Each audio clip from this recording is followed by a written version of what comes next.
Hello, I'm Brad Phillips and welcome to Puppy Steps Training. We're very excited for you to be bringing home your new puppy. We've created this video so that we can demonstrate all of the training your puppy has received. We also want to go over how to troubleshoot it and how to make sure that you continue with the training so that you can have a lifetime of success with your puppy. Before we get into that portion of the video, we need to cover some very important parts of the training program. And that's really just to cover what your expectations are and to cover our 3 secrets to success, if you will. So first, our expectations. We have very high expectations for your puppy, and you should too. But remember, they are still a puppy, which means they are going to make mistakes. You are not getting a perfect dog. I hope that wasn't your expectation, but if it was, I would suggest that maybe you run to Walmart and get a stuffed animal, because there is no such thing as a perfect dog. They are going to make mistakes, and it's important for us to teach them what our expected behaviors are. We got to teach them that you have high expectations, that you are going to be their new leader, because right now they see myself and our trainers as leaders. And so we want the same relationship to develop with you. And in order to do that, you have to be consistent, you have to follow through, and you have to manage your dog. So, first one, consistency. When we talk about consistency, that's both consistently rewarding and correcting. You have to have both. It's also important that your whole family is consistent across the board with what they expect from your puppy, and that we expect our puppies to follow rules. Dogs need structure. They need a pack leader, and so that's where you're going to come in. So it's important to use the same words across the board. So the first one, we have our marker, which is okay. So okay means that your dog, they've done something correctly and that they're finished, and some type of reward is going to follow. So if I asked my dog to hold a downstay, I backed up, and then I would say, okay, good dog. And that means they did it correctly and they're released and they can come and get a treat from me, or they get praised or something like that. They get rewarded is what's important. Right now, your dog's a puppy, and so most likely they are very food motivated. That is a currency that they want to work for, and so we're going to use that to our advantage. And I would suggest using that positive reinforcement at least through the first year of your dog's life. As they gain fluency and they're really, really good and quick with all these commands, then you can definitely start to wean off this food reward. But as your puppy grows and matures and starts to develop a relationship with you, it's important that I would use food and I would earn their trust. And once again, I want our relationship to be built out of respect. And so if you're giving them a currency that they enjoy, you're going to build that respect much faster. But there are going to be times where you don't have food on you. And so it's important to still reward your dog. In these cases, I use praise and affection very heavily. Also, if I'm outside and we're playing with a toy, I will use that toy as a reward. You can use tennis balls or bumpers or anything like that. If your dog really enjoys playing fetch, use that toy as a reward. Go out, ask him to do some basic obedience, and then throw the toy. But always follow up with some type of reward. Now, we also use the word good. Good is like a keep going, you're almost there type of a command. I'll say good when they're holding a stay. I can walk up, tell them, good dog, good boy. And that's not releasing them, but I'm going to pet them, maybe give them a treat, and it's just more of a reassurance. That's also like, especially in a recall command, I'll start to say good as soon as they start to come towards me, because it's like, yes, you're doing the right thing, you're almost done. And then as soon as they get to me, I follow that up with, okay, good dog. So use those. Now, also, I do believe that there's a balance to all things. So just as I'm going to consistently reward, I'm going to consistently correct. So when I correct a dog, I don't believe that you need to physically dominate your dog. I want our relationship, once again, to be built out of respect. And so my correction a lot of times is simple. If I'm working with a puppy and they break, I'll just simply tell them no, and then I'll have them do that behavior again. So just as important as the actual verbal correction is that reinforcement by having them do the correct behavior. So that's all it needs to be, is a simple no. If your dog does do something a little bit more serious, like maybe they start to have an accident, that's when I do get really firm. And so once again, I'm not going to physically dominate my dog. Instead, if they start to have an accident, I might clap, I might stomp, and I'll say, no, no, no, no, no. And I just get a lot more a lot more firm in that, teaching them like, no, no, please don't do that. Let's hurry and go outside. But once again, I'm going to follow through. So if my dog starts to have an accident and I correct him that way, I'm going to quickly grab them. I'm going to take them outside, give them the opportunity to finish going to the bathroom outside, and then I'm going to bury that frustration deep down, and I'm going to reward that puppy for doing that correct behavior. So that way we create a black and white experience. It's, no, don't do that here. Yes, good job. This is where I want you to do it. That's the correct behavior. We do have one type of physical correction, and that's just a simple leash correction. I'm not trying to yank them around because at this stage, one, I don't want to apply a lot of pressure. I want to first teach a behavior before I implement that pressure. So this leash correction is more to regain their attention to then change their behavior, which the nice thing about leash pressure is then it easily transforms into using a prong collar or using other forms of pressure to teach your dog higher levels of obedience. But once again, first, before I start implementing too much pressure, I want to make sure that they understand what my expectations are.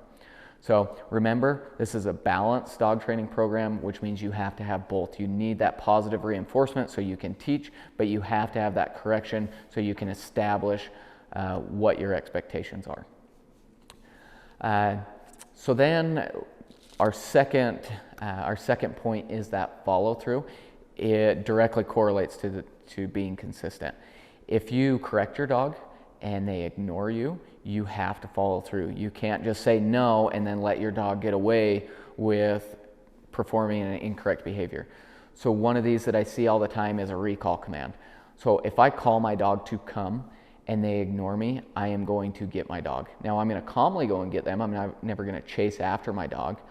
The other thing is when my dog does finally come, I'm not going to reprimand them. I want to be calm, but I want to teach them what the expected behavior is. So I will only say a command once. I expect them to follow through. If they don't, I follow up with a correction.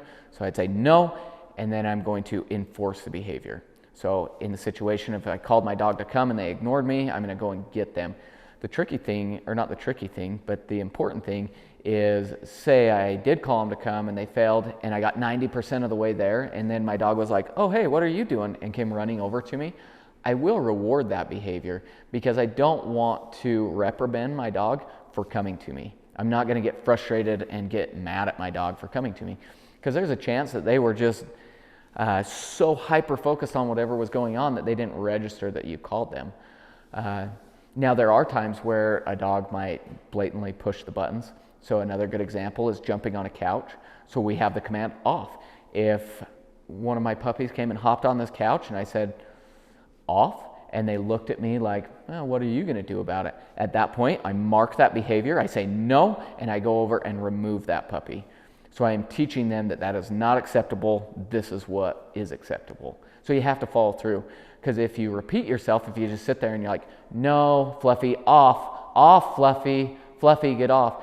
Your dog's not registering that as a correction. They just think you're barking just like they bark. So instead, the moment that they choose not to obey, I mark that behavior with that correction, and then I reinforce. It's important to remember that what you reinforce will get replicated. So reinforce good behaviors. If your dog is in control, they're sitting next to you just hanging out, I'll pet them, I'll praise them. That's what I want. I want to reinforce that behavior. So catch them doing good things. But same thing, if your dog starts to pull, immediately correct that behavior. Teach them what your expected behavior is. So be consistent, follow through, and manage your dog. So management is going to be one of the most important things you do, especially over this transition period. So that breaks down to just maintaining control. If you have control of your dog, they're not allowed to create bad habits because they're not allowed to get away with doing an incorrect behavior. So there's a couple tools that I always recommend using. So first is the crate. The crate is your biggest asset because as you bring a puppy home, you need to maintain 100% supervision. You need to know where your puppy is at all times, what they are doing at that moment. And so there's going to be times where you cannot do that. You need to focus on your kids, or you need to focus on making dinner, or you need to go take a shower. Like in those situations, put your puppy in the crate. That way they're under control because they're contained. They're not allowed to go and sneak around the corner and have an accident or go and chew something up. Maintain that control. The other thing, baby gates. If you don't want them in a super room, or in a specific room, block it off. Close doors. Don't allow access. Remember that freedom is earned. It is not a right in your home. As you bring your puppy home, they earn that freedom. So the other thing is keep a leash attached, especially early on. Let them drag a leash around. That way you have a quick way to correct them, a quick way to get them outside if you need to. But just understand that it has to be supervised. Like you can't just let your dog off in a room, especially if they have a leash attached, because you don't want them getting tangled around something.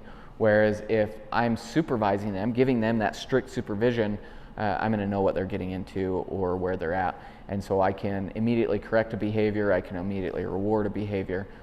We will touch on management throughout this video because it is so intertwined with everything we do. So I hope you enjoy. Once again, if you're seeing this video, that means your puppy is finished and they've reached our standards, and I think you're going to have great success. But if you have any questions, please don't hesitate to give me a call. We want to make sure that this transition is as seamless as possible. So thanks again, we appreciate it, and I hope you enjoyed your experience with puppy steps training. All right, so we're going to hop right into the manners section. We're going to start with gates and doorways. So Ollie right now knows that he has to wait before he can go through any closed door or gate. So that includes coming out of the crate, going outside any of our doors, going through to the back room. Any closed door, I expect him to automatically wait. Once I'm ready, I can release him. I can allow him to cross that threshold by using the word okay. Now this can extend to being any physical threshold. So even if you have an open concept in your house, you can teach him what rooms he's allowed to go in. It just takes some of that consistency and follow through. So right now he knows, once again, any closed door or gate. So it should be an automatic behavior. I'm not going to tell him anything. I just expect that he's going to be in control. Now, anytime you add a new variation or a new distraction, so like if you had somebody over, I would expect, or not expect, but I would position myself that I can quickly correct him if he does try and break, because I want to teach him, doesn't matter the situation, doesn't matter the distraction, you still have to be in control. So in this situation, if we had something new, I might position my body that as I open this up, that I can quickly close it on him, or I can block him with my leg. That way, if he did try and step out, I can quickly mark that behavior with that correction and expect him to do the correct behavior. So I'm going to let him out here.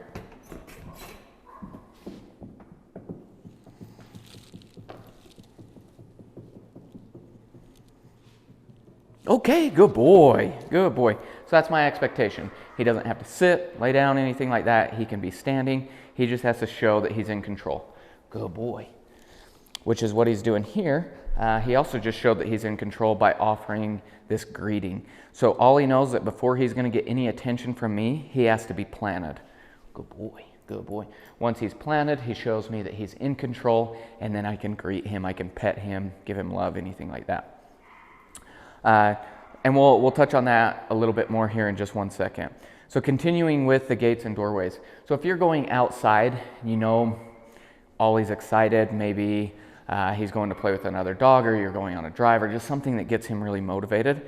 Same thing, I would position myself to quickly correct him in case he tries to break. So this is just what we talked about, good management. So I'd have a leash attached. If I walk up to that door, I would open it and prepare myself that I can give him a couple leash corrections, which are just pop, pop, or I can lift my foot up and block him. If for some reason Ollie's ever struggling with this, and you know that he's likely to break, then I put myself in a position where I can open that door and I can block it with my body. That way he has to wait because there's no physical way around me. But this is an expectation, and this can extend to anything that has a threshold. Like even if you have an open concept in your house and you don't want him in a living room, if you're consistent and you follow through, this can transfer over to that. Right now, where he's a puppy, we expect it for closed doors. If your front door is wide open and it's been open for 10 minutes, I'm not going to put my faith that he's just going to run up and stop, because he is a puppy, and once again, puppies make mistakes, and I don't want to set him up for failure. I always want to train to success. So then continuing on with our greeting, once again, you saw him come up and he just planted himself. That's the expected behavior. That greeting is a replacement behavior for jumping. So if he comes up and greets me, he's seated, I know that he's in control. He's not going to be trying to jump all over me.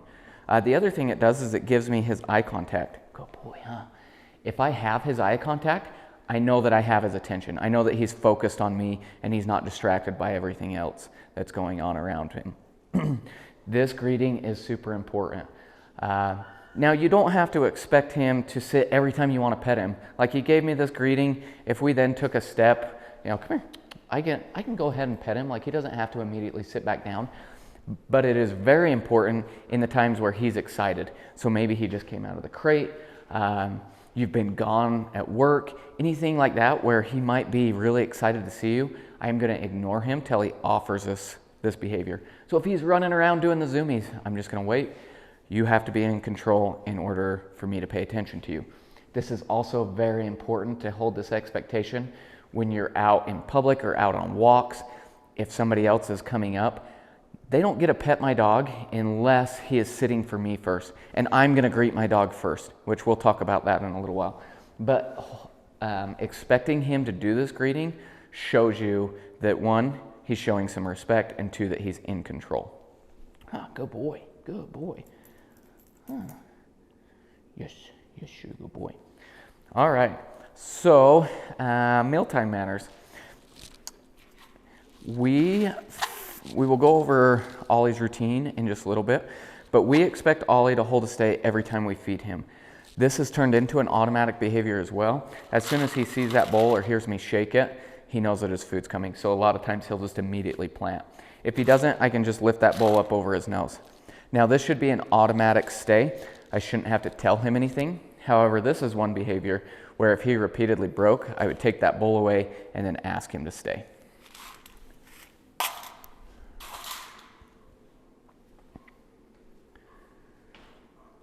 Now, you'll notice that Ollie keeps looking at me. He's looking for permission. He knows that I'm the leader, and so I give him permission to eat his food. I feed him, I provide that meal, I provide security. He trusts me as the leader in this pack. This is that leadership relationship that we want you to build. Okay, good boy, good boy. Which he already had breakfast. He might not be too hungry right now. But I also want to show you that I can handle him when he eats. We spend a lot of time doing this, making sure that there's no resource guarding or any type of aggression. Also, when he would get really excited, we would hand feed him, teaching him that he can be calm if people are around him when he eats his food, and that he doesn't need to guard it. Yeah, that's a good boy.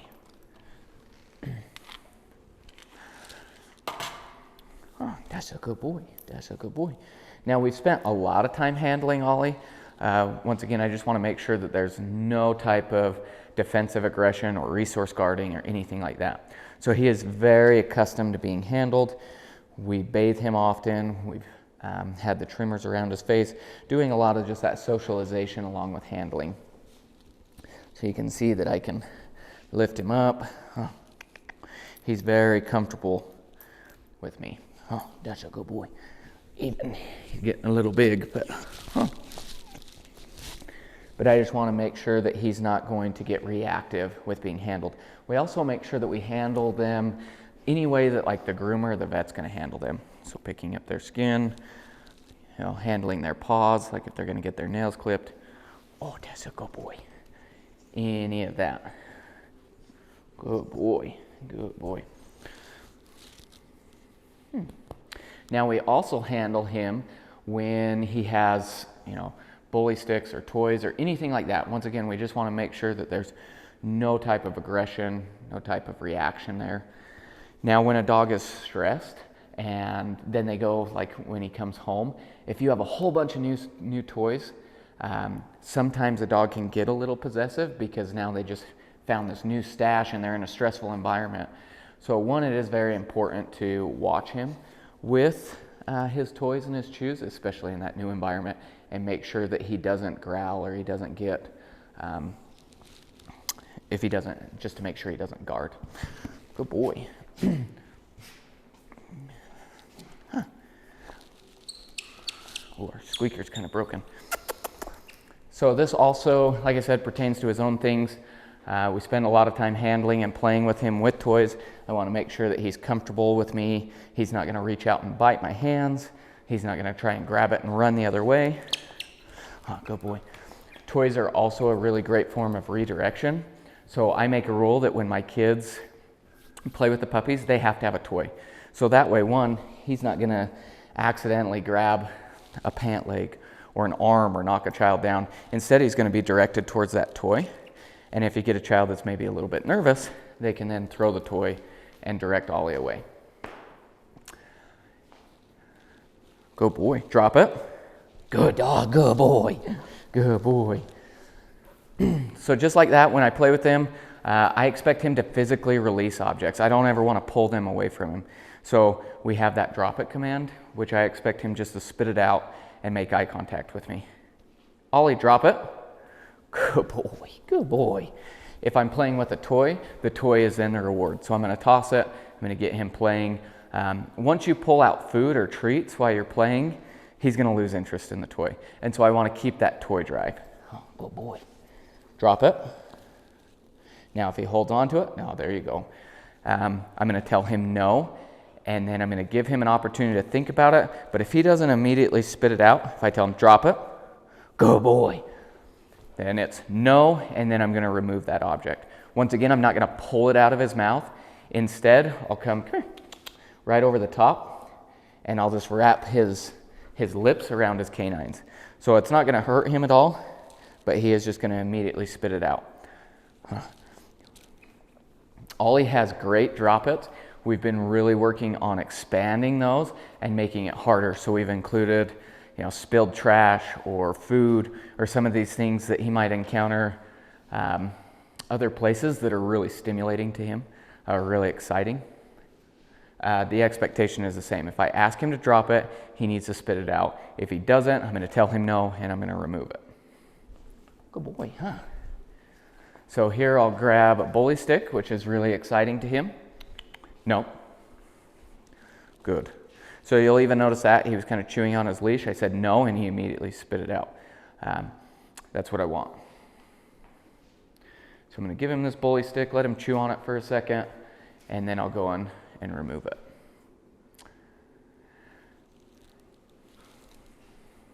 Ollie, drop it.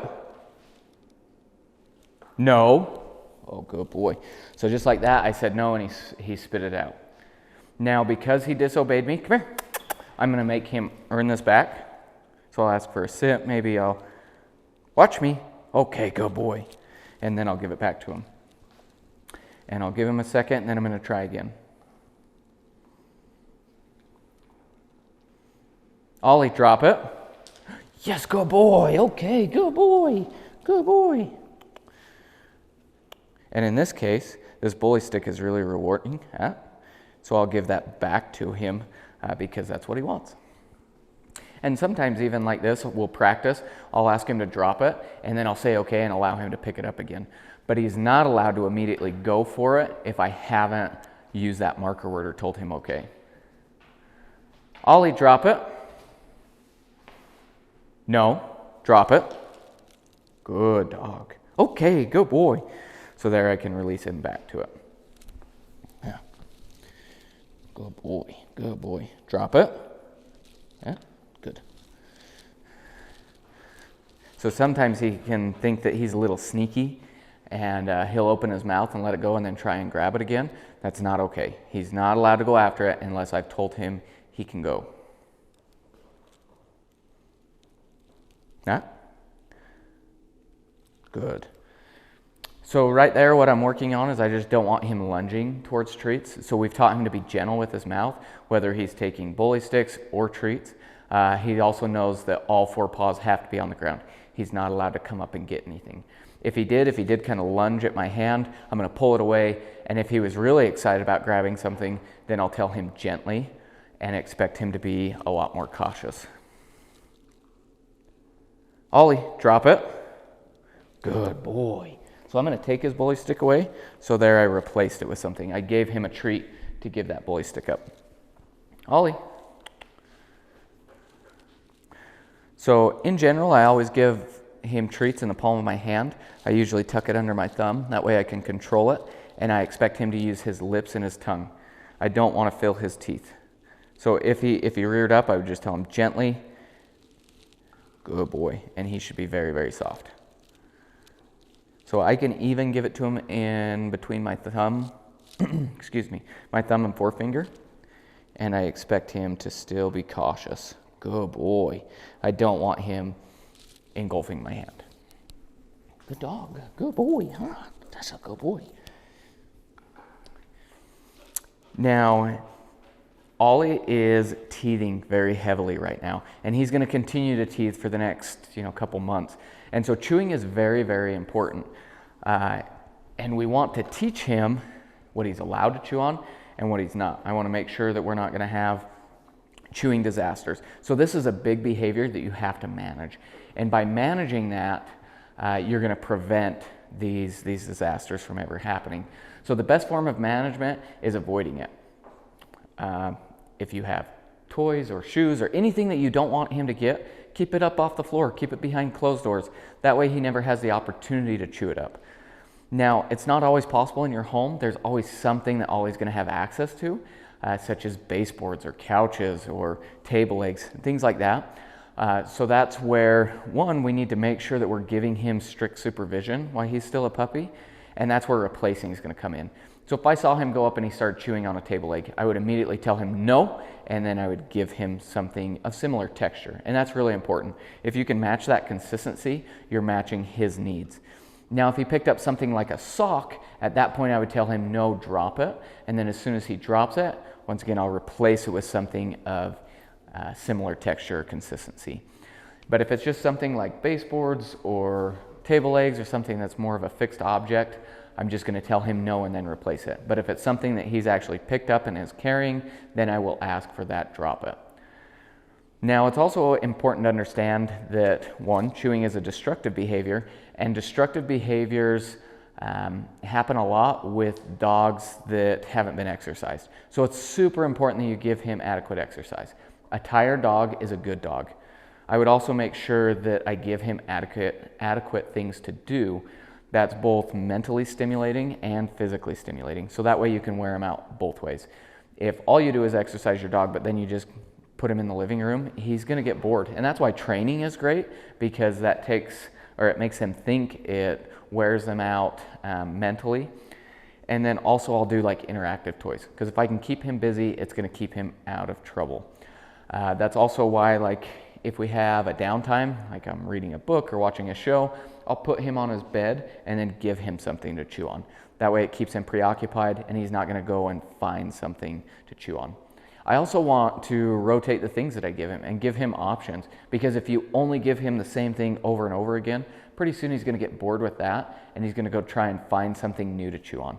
So if you want to prevent disasters from happening, make sure that you keep things fun, you wear him out, and you give him things to do.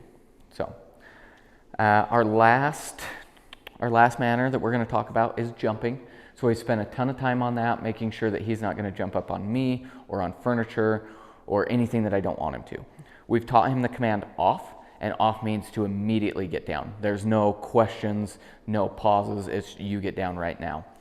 Now, if he was jumping on me, I'm going to tell him off, and I'm going to bring my knee up into his chest. So I'm not trying to punt him across the room, but I am trying to catch him to where he goes onto his back.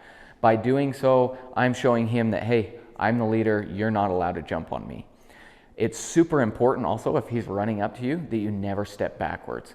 As soon as you step back, it's basically encouraging him. He thinks we're going to play a game. So instead, I'll always step into him, restrict that space, bring my knee up, and tell him off. Now, if he was jumping up on another person, I would want to make sure that I have a hold of that leash, and I'm going to correct him on a pop, pop. Give him those 2 pops, tell him off, expect him to get down. He is never allowed to meet another person if he is not in control. So he should never have that opportunity. But as you take him home, if he tries that with your family, I'm going to tell him off, pop, pop, I'll turn, walk away, and then I'll reset. Now I'm going to walk him back up to that person, If he shows that he's in control, he sits down next to me, then we can pet him. If he tries to jump, it's no, off, pop, pop, we walk away. So it's very important that you correct your dog, which we've talked about earlier. Give him that feedback, because if you just tell him off and then you pull him and he just keeps jumping, he's learning that if he just continues to try, he's going to get away with it. Same thing like if he goes and tries to jump up on the couch. If I tell him off and he looks at me and thinks, maybe not, at that point I'm going to immediately tell him no, and I'm going to walk and remove him. I am always going to follow through, especially these manners, because if you let them slide as he goes home, he's going to think that you're going to allow him to get away with that. So you need to be strict, you have to correct your dog, and you have to follow through. And at the same time, once again, I'm going to catch him doing good things, and I'm going to reward him for doing those good behaviors that we've taught him. That way, he's going to know your expectations. But jumping is a big one. As soon as a dog thinks that they can get away with it, they will continue to try. So correct him and follow through. He's done really, really well with jumping. So I don't imagine that you'll have an issue, but if you do, that's how to troubleshoot it. So I believe that's all of our manners. So we're going to hop right into our obedience commands, which I'm going to take his bully stick from him. Good boy. Which we'll just put that here. So the first commands we're going to show you are our hand signals, which are sit, which is a scoop over the nose, down, I'll take my hand flat and I'll take him down, and then a stay. So you saw him sit, but I'm gonna pull him up and we'll do that again. Come here. Good boy, Ollie. So sit, scoop over the nose, down, I'll take my hand flat. Now I'm going to give him a second to think about it. There we go. And then stay. Now I kind of box myself into a corner, putting him in a stay facing me, facing this direction. But we're going to walk away.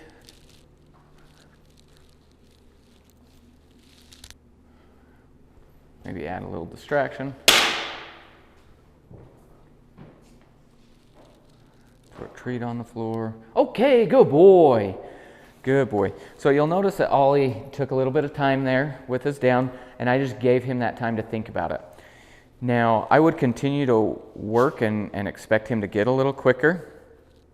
And my first go-to is I'm going to tell him down, and it's here. And if he hesitates, he takes a while, starts drifting off, then I'm just going to lower my body language, lower that hand down. Okay, good boy. And mark it as soon as his elbows hit the ground. Good boy, Ollie. Come here. Sit. Good. Down. I'll give him a second. Okay, good boy. So there you can see he gets a little quicker. Sometimes Ollie just takes a minute to just process and decide whether he wants to follow through or not. That's that puppy behavior. But I'm always going to enforce it. He's never going to get away with walking away from me. We always train to success, not to failure. Now, if he just really was being resistant and he's trying to ignore me, at that point I might stick that treat in my hand and take him down, but that's going to be my last resort. And at that point, I'm going to mark that behavior, I'm going to be excited, and then we're going to be done for a little while. I don't want him to get frustrated and shut down. Good boy. Stay. So we have both a sit and a down stay. Now, if he's in a sit stay and he lays down, I'm fine with that. However, if he's in a down stay, he's never allowed to come up. So I'm going to walk across here. No. So there, that was a big distraction. He had to adjust his body. I'm going to bring him right back. Stay. Now, if he breaks once or twice, that's fine. He's going to break because we're training. We're always pushing him. I'm talking over him, which is another big distraction because sometimes dogs will think that we're just ignoring them and so they can get up and walk away. The other thing is he's wanting to turn and face me. So I'm going to get right here and I'm going to make sure that we get some positive repetitions building up. Now we'll see if he can stay focused after getting an itch. Once again, where he laid down, he's expected to stay down.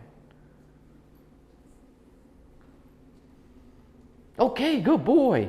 You'll notice where he broke. I didn't get frustrated. I just simply corrected him and I had him do it again. If you get frustrated and then you get tense, you're just going to stress your dog out. And so I want to be calm. That's why we talk about being a calm leader. I don't want him to sense this anxiety or this stress, and then it stresses him out to the point where he shuts down. So once again, those hand signals, it's sit, down, stay. So Ollie has some great stays. Don't be satisfied with them. Always try to improve. Always help him grow. It's amazing what a dog can do, so don't be satisfied. Now we'll let him get a break or a quick drink, and then I'll show you his place commands, which are place and crate. So both of them, I expect him to go onto or inside of an area, and I expect him to wait until released. Should be an automatic behavior. Ollie, come here. Place. So I'll just step towards and point. As soon as all 4 paws are on the bed, I'll tell him good. You'll notice I'm using the word good and not our marker word, because our marker states that he is able to come off. Where in this place command, I can reaffirm, no, drop it, good, good. I can tell him good, I can give him another treat, but that means that he's doing the right thing and continue to do the right thing. Like I mentioned, he's chewing very heavily, so he keeps trying to grab that leash. We've been giving him lots of things to chew on, but he actually lost a tooth last night, and I imagine his canines are gonna come out here relatively quick. Now, when I release Ollie from the place command or the crate, I generally will not give him a treat, because being released is the reward. If you give him a treat when he comes off, sometimes you'll build this tension, because they're like, oh my gosh, I want to get off, I want to come see you, I want that treat. And then it just builds up to where they're more likely to break. So instead, I'll give him that treat while he's staying on. And then when he's released, he can just get pet, and it's still rewarding, but there's no food involved. Okay, good boy. This place command is universal, so I can do this with anything that has a defined boundary. So we've been practicing on rugs, on towels, different things like that. I love the raised platform beds. I think that they're great, and they really kind of drive the point home. So that's what I really like to use. Ollie, place. So 1 and done, I ask for it, I expect him to do it. There he kind of froze up, so I just adjusted my body language and helped him succeed. We're also definitely reaching the end of Ollie's attention span. It is kind of his natural downtime right now, so he's wanting to just lay down and relax. But I'm not going to ever let him end on a failure. Once again, we always train to success, so I'll always end on a positive repetition. Okay, good boy. Ollie, crate. So crate, same thing. I'll step close to it, I'll point. Hey, I'll give him the treat when he goes in, not when he comes out. And he is expected to stay until released, even if the door is open. Okay, good boy. So the full version of this is I come over and I just tap on the top. He's past that to where I don't need to tap on the top. We've been working on gaining some distance.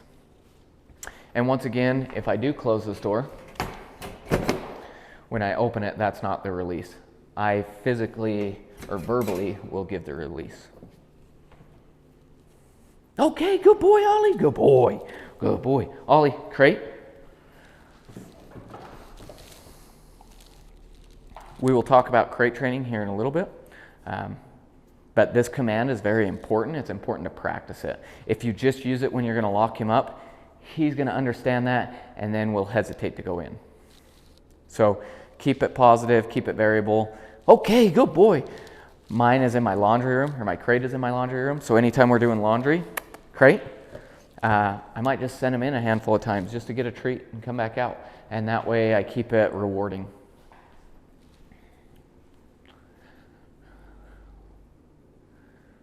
Okay, good boy, good boy, good boy, huh? Okay, so now we're gonna do a leave it command.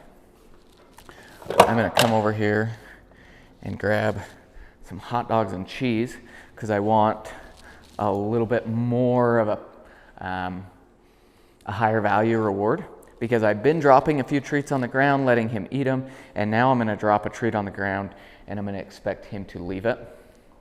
So one, not gonna put him on his place, but I'm just gonna guide him over there. Now we're gonna drop a treat. Okay, leave it. Good boy. See how he immediately switched his attention from that treat to me? And I'm going to reward him then with some hot dogs. Come here, Ollie. Come here. Good boy. You'll also notice how he basically avoids it, because he knows that once I say leave it means that it is permanently off limits. He is never allowed to go and pick up that treat. Good boy. Good boy. Plus, who would want to when there's hot dogs and cheese over here? So I can walk right over the top of it, and you can see he basically avoids it. Remember, leave it means permanently forbidden. And I only use the leave it command for things that I can remove or I can remove Ollie from. Good dog. So if he's chewing on a baseboard, that is not a leave it, because at some point he's going to have access to that baseboard and you're not going to be there, and he might go chew on it again. And if he does that, he just destroyed the leave it command.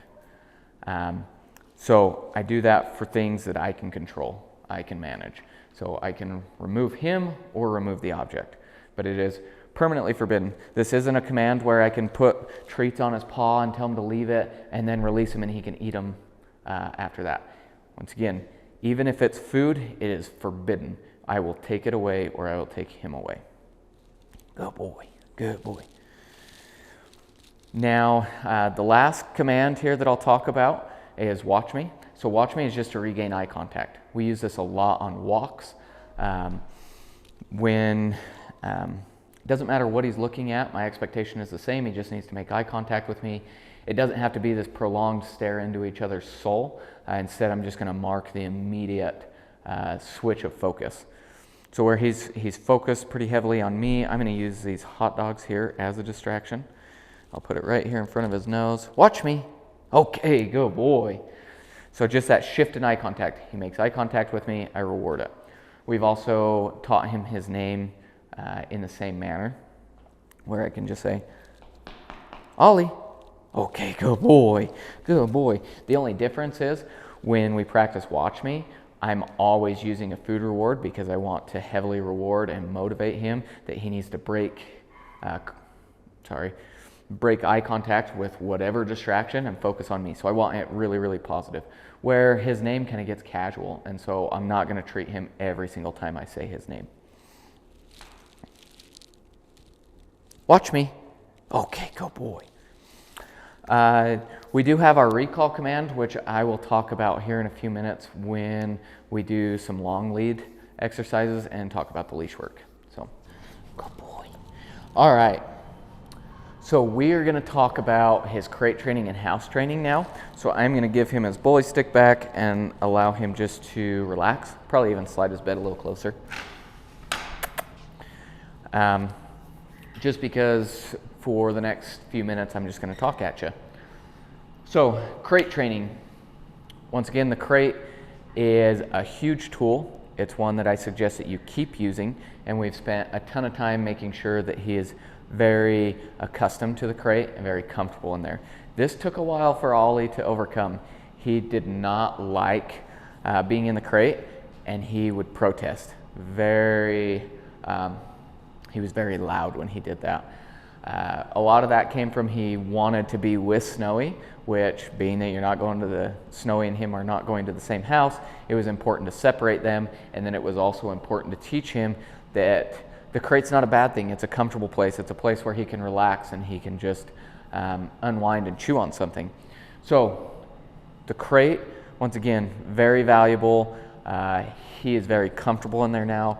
He will sleep through the night. He's also doing 4 hours easily during the day, and that's without protesting, without protesting and without having any accidents. So as of right now, he is going to bed at 10 p.m. and then he is getting up at 6. You can adjust that schedule. Just do it gradually, because over the next couple days, his internal alarm is going to be going off saying, hey, it's time for me to get going.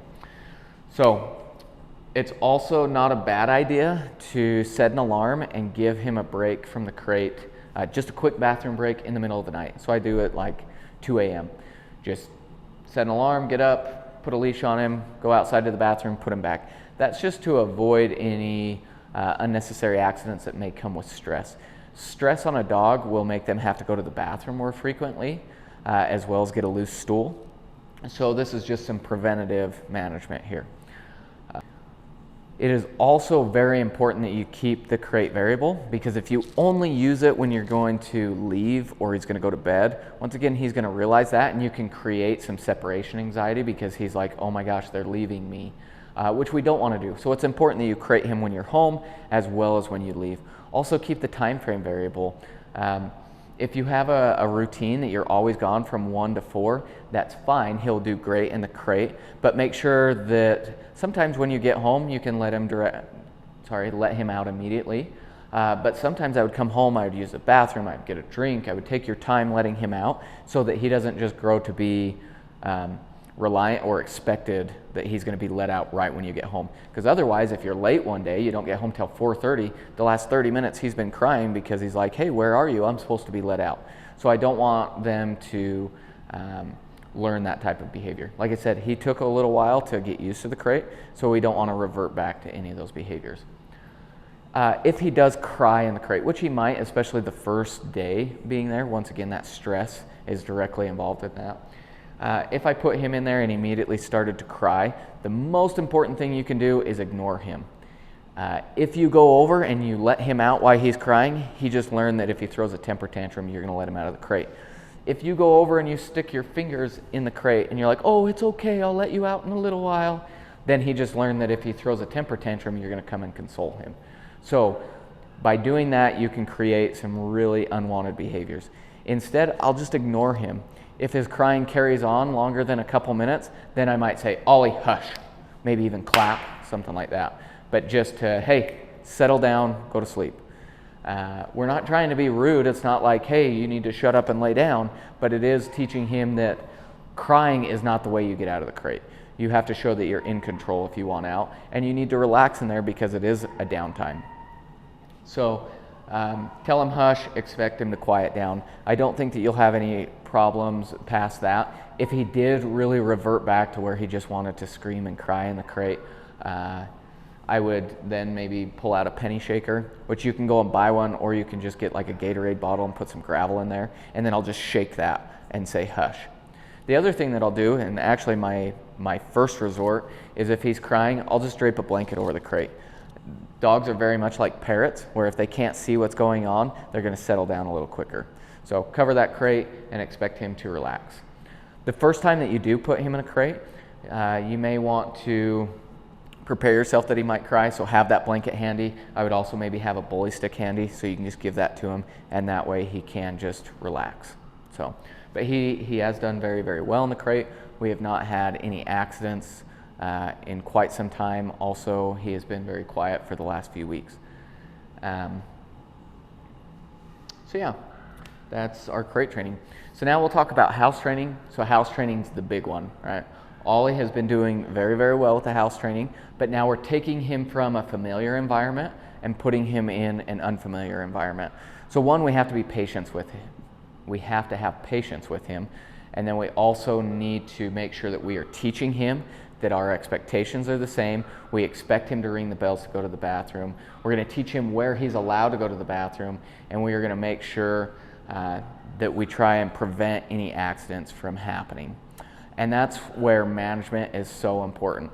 He's doing very, very well here, but once again, now you're going to stress him out and take him to a new environment.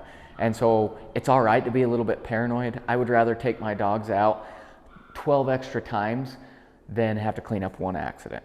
So we're going to talk about a little routine that I would recommend that you do, and if you follow our instructions, you won't have any issues. But I have had people that thought that they just spent all this money and they're getting a perfect dog, right? There's no such thing as a perfect dog. And if you ignore steps and you don't give him the opportunity, especially while he's learning what your expectations are, it's very likely that he would regress. So follow our instructions, give him plenty of opportunities, and he'll do great.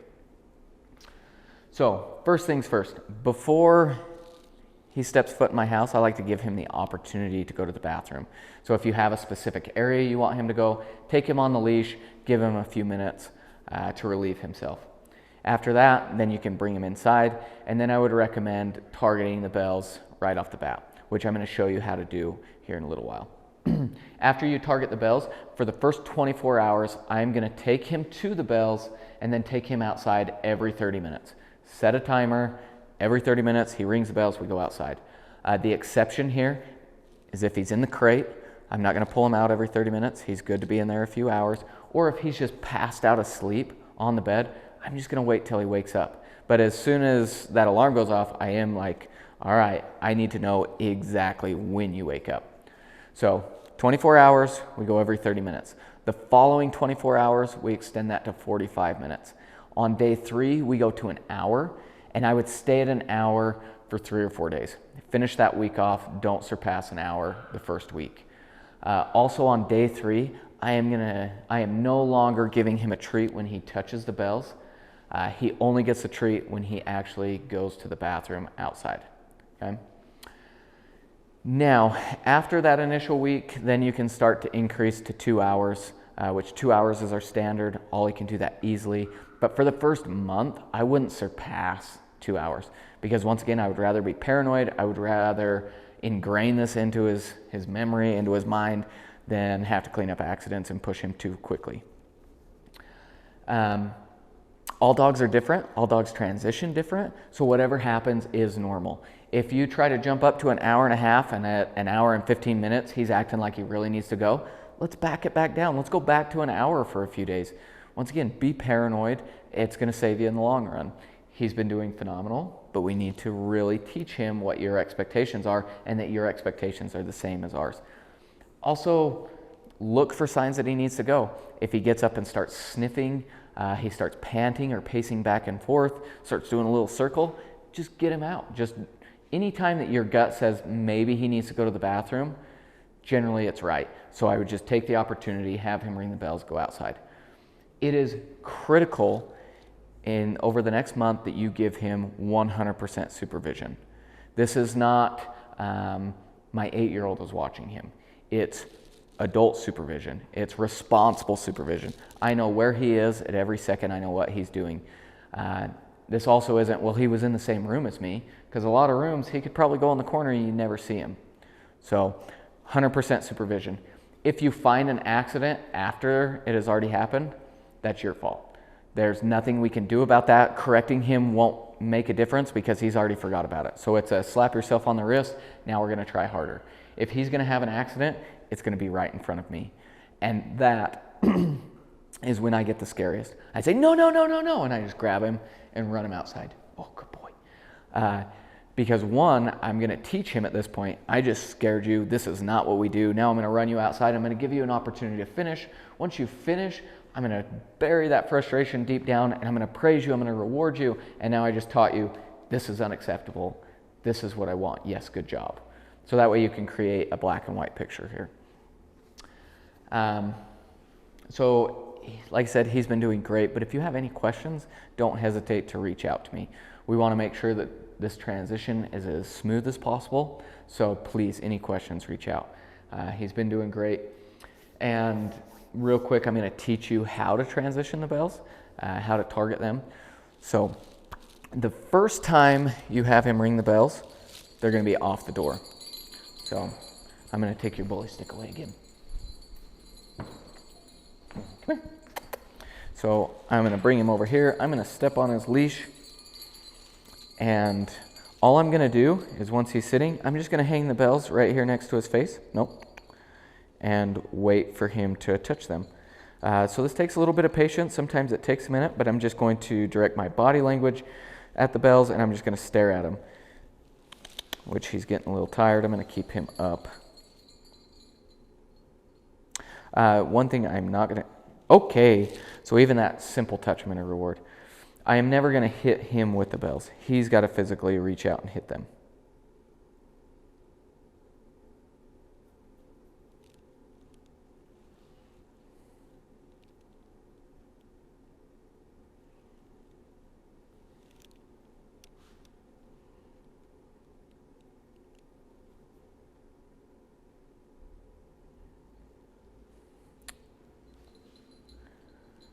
I will bring him a little bit closer though, where he's kind of slouching.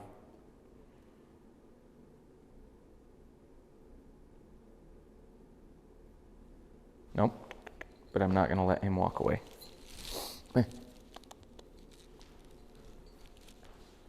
No.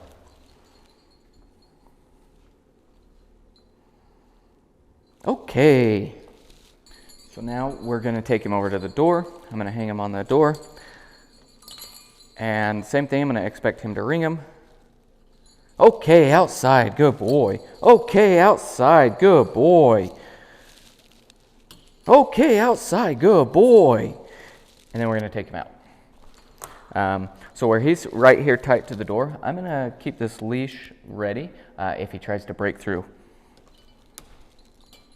Betsy, he's expected to wait. Okay, and now I'm gonna take him out to the bathroom.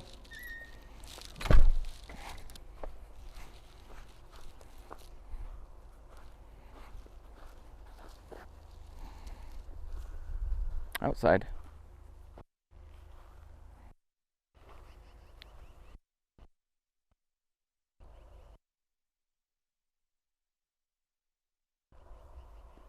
Okay.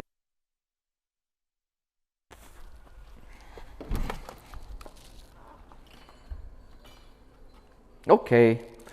When I take him to the bathroom, he gets 2 minutes tops. I'm going to keep him moving, keep him sniffing, and once he does go, it's, okay, good outside, good boy, and I give him a treat. Oh, good boy. So every 30 minutes, you're going to walk over, you're going to have him ring the bells off the door, we're going to take him outside. Doing it off the door, you only have to do the one time, okay? So if you have any questions with the house training, please let me know. Now we're going to switch it up and we're going to go outside for a walk.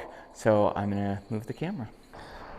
All right, so we have two things we're going to talk about out here. The first one we're going to cover is his attention walk. So the attention walk is where he needs to be focused on me and not on the distractions around. He needs to be walking by my side with a loose leash and not pulling. So when I start this type of walk, I start him in a sit.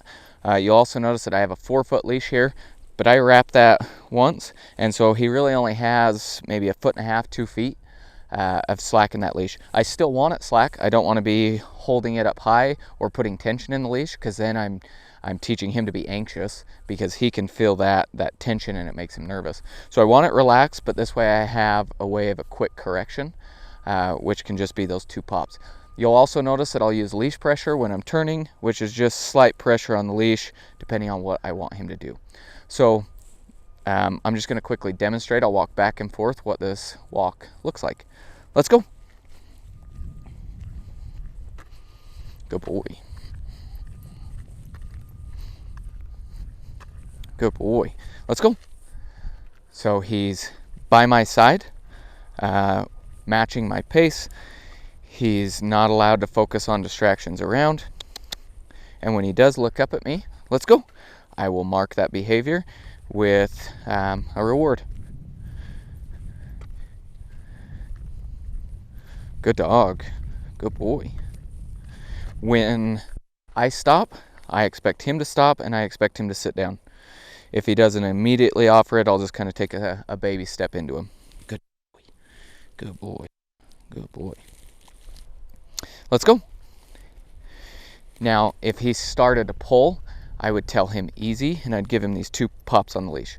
So once, when I give him that correction, I'm not popping him back, they're up. So it's pop, pop, and then I expect him to put his focus back on me.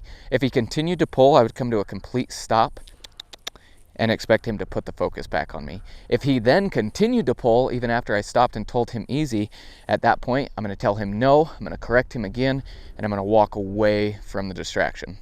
And as soon as he shows that he's regained his composure, then I can turn around and walk back towards the distraction. But I will repeat this over and over again until he is focused. He is not allowed to greet anybody. He is not allowed to see another dog. He's not allowed to see a squirrel if he's not in control and he's not focused on me. And then if I want him to see this distraction or whatever it is, I'm going to have him engage with me, and then I can release him to go and meet them. But he has to be in control. I do not want to create a dog where as soon as they see another puppy or a jogger, they get overly excited because they know that person wants to meet them. So hopefully that makes sense. Now, let's see.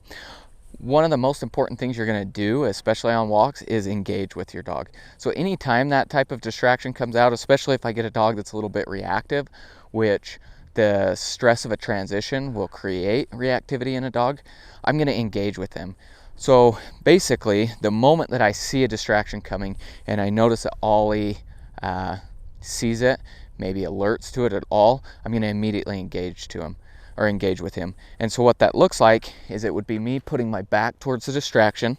Come here. I would get him planted, and I'm going to be annoying. I'm going to, okay, good boy, good boy. If he's really focused on a distraction behind me, then I'll put him in a sit. Okay, good boy. Go down to his level. I'm going to pet him. Good boy, good boy. Yes, good boy. Okay, okay. Maybe ask for some simple commands. Watch me. Okay, good boy, good boy. But I'm going to make it so that I'm very interesting, I'm very rewarding, so that whatever the distraction is, the jogger, the puppy, whatever, as they get past, he's going to be focused on me, and he's going to learn that when he sees those types of distractions, that he immediately pays attention to me, because that means something good's going to happen. I practice this even with my own dogs when we're hiking on a trail. As soon as I see someone coming, I move to the side. I call them to me. They know that they have to touch my hand and they have to be in control. They're not allowed to just go crazy when they see a distraction. We also practice this engagement with socialization. So anytime we introduce something new that the dogs maybe are a little bit nervous of, I'm going to immediately put my back towards that, and I'm, okay, good boy. Okay, good boy. Good boy. Okay. By doing so, once again, I'm really rewarding, and whatever that distraction is becomes background noise. So practice engagement. If your dog is struggling with just gaining relevancy with you, then I would practice just calling him to you and getting him excited to see you and presenting a greeting, which looks like, Ollie, come here. Okay, good boy. Ollie, come here. Wait for that sit. Okay, good boy. So this is another form of engagement. We're also working on that greeting and gaining relevancy with our dog. So last thing we're going to do out here is our long lead or off-leash walk. Right now he goes for an off-leash walk because he's doing awesome. However, until you gain this relationship with your dog, I recommend keeping him on a long lead. So this long lead allows him to have some freedom. It's fun. He gets to enjoy being outside. He gets to be a dog. But I also have some control, and this is where we work on our recall command, which is come. Good boy. So our off-leash or long lead walks, he just gets to be a dog. He just gets to run around. He gets that freedom, but every few minutes I'm going to call him to come and reward him for that. And then I'm just going to release him, let him go be a dog again. So, good boy, let's go. But now you're going to offer an attention walk. So I might throw a few treats here, get him away from me. So when I call him, and I'm going to say his name first, I'm going to say, Ollie, come. Good boy, okay. You'll notice as soon as he starts towards me, I say, good boy. So I'm marking that correct behavior with that good command, which means, hey, you're doing the right thing, keep coming. And as soon as he gets to me, then it's, okay, good boy. And then I mark the full behavior. But you'll notice I say his name, get him to look at me, then deliver that recall command. If he fails, I'm going to reel him in. So I'm going to start moving backwards, taking the slack out of the leash, and reel him in. You'll notice that if he does fail and you start that, as soon as you give that initial tug, he'll immediately start running to you because he knows that's the correct behavior, and that's me following through. He's not allowed to ignore me. I need you to step away from me a little bit. Have to. Ollie, come. Good boy. Okay, good boy. Good boy.